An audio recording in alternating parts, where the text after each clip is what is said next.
এখন আমরা দেখবো খ নাম্বার প্রশ্ন, যেখানে আমাকে বলা হয়েছে integration of f of x d x নির্ণয় করো। আচ্ছা, এফ অফ এক্স ফাংশনটা কিন্তু আমাকে উদ্দীপকে দেওয়া আছে।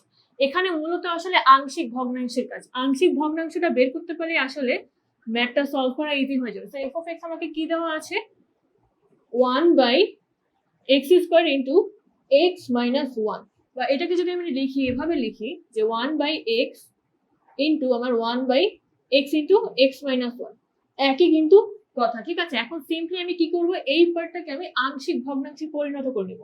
তো সেক্ষেত্রে আমার কি থাকছে, 1/x, এখানে থাকছে 1/x মাইনাস 1। যেহেতু আংশিক ভগ্নাংশ আমরা এসএসসি লেভেলে করে আসি, 19 থেকে করে আসি, তো আমি আর ভেঙে সেটা দেখাচ্ছি না, ঠিক আছে।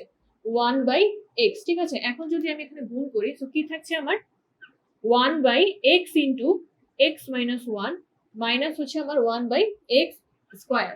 এখন এই পার্টটাকে কি করবো, আমি আবারও আংশিক ভগ্নাংশে দিচ্ছি। তো কি থাকছে আমার, 1/x minus 1 divided by 1/x minus 1/x square, ঠিক আছে। তো আমি পেয়ে গেলাম এফ অফ এক্স আমার হচ্ছে এখান থেকে এটা লেখা যায়। এখন আমি ডাইরেক্ট শুধু ইন্টিগ্রেশনটা করবো।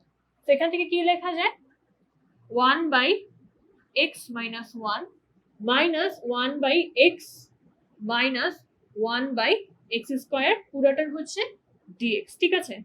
বা এখান থেকে লিখতে পারি, এটাকে ডিএক্স করলে কি আছে আমার, ইন্টিগ্রেট করলে, তো আমার এটাকে যদি ইন্টিগ্রেট করি সেক্ষেত্রে থাকছে আমার লন এক্স মাইনাস 1, এগেন এটাকে যদি আমি ইন্টিগ্রেট করি সেক্ষেত্রে থাকছে আমার লন এক্স, হ্যাঁ লন এক্স। অ্যান্ড লাস্টলি আমি যদি এটাকে ইন্টিগ্রেট করি 1/x স্কোয়ার, এটাকে ইন্টিগ্রেট করে কিন্তু থাকছে আমার মাইনাস 1/x, ঠিক আছে।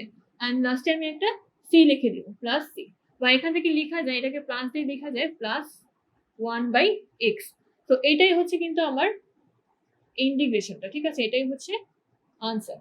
দেখো আংশিক ভগ্নাংশ করাটার পর কিন্তু অঙ্কটা খুবই ইজি হয়ে গেছে সলভ করার জন্য।